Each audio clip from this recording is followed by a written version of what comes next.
I really thought the Buffalo Sabres were going to come out of the gates of the season roaring, and clearly I wasn't the only one. This team seemed really poised to take a big step this upcoming season, and a lot of people were wondering, what does that entail? The only big question mark I had about them was in net. I didn't feel too comfortable about the goalies that they were thinking about rolling out.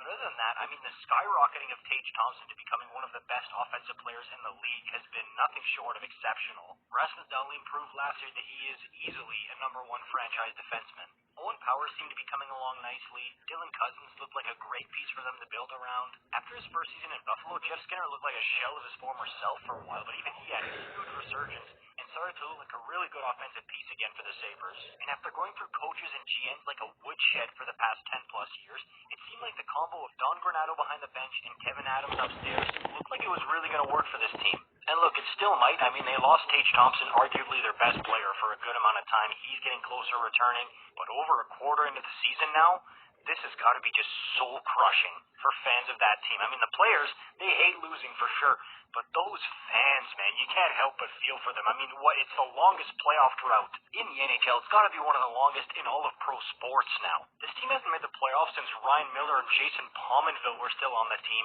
and Thomas Vanek was their leading scorer. Kids who were born the last time the Sabres made the playoffs are in middle school right now. In that time span, it honestly feels like this franchise has undergone 2, maybe even 3 rebuilds. They've been an absolute factory for head coaches and general managers. They lost a franchise player who has gone on to win a Stanley Cup less than 2 years after leaving. They've had 2 first overall picks and 2 second overall picks, and as of right now, they're only 2 points better than the last place team in their own division, which is Ottawa, who has 6 games in hand on them. This isn't just a disaster at this point for the Buffalo Sabres and their fans. Like, it's full-on soul-crushing for this to go on this long. I'd say at least they've got the Bills there to help them forget about the Sabres, but that ain't too hot right now either. Now, the glass half full on this is there's still 56 games left to play in this season, and that was the entire season in 2021. And as bleak as it may seem, Sabres fans, you're only 5 points out of that last wildcard spot. Now, it's going to be incredibly difficult to claw yourself up to that spot, especially with this roster you've got iced here, but crazier things have happened.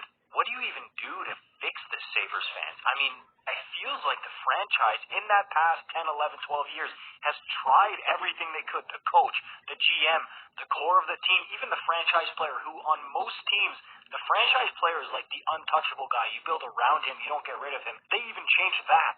What do you do here?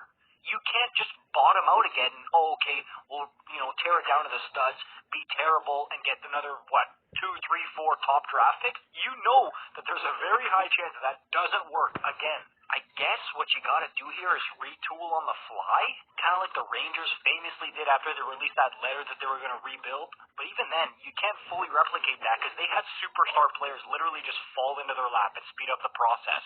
I'm at a loss for words here, Buffalo fans, because I'm rooting for you guys. I want this streak to be broken, and I feel like playoff hockey in Buffalo, after all that time and all that anger and vitriol, it would just be absolute chills. All the fans in that city letting out all that pent-up frustration and energy that's been there for over 12 years. I'm rooting for you. I just don't know how you're going to get yourselves out of this mess, because it's a deep hole that's been dug here. Leave your thoughts in the comments. This is going to be an interesting one to listen to. Your guys' strategies on how you fix this, because it's a doozy. Let me know. Make sure you like and subscribe. I'll see you in the next one. Peace out.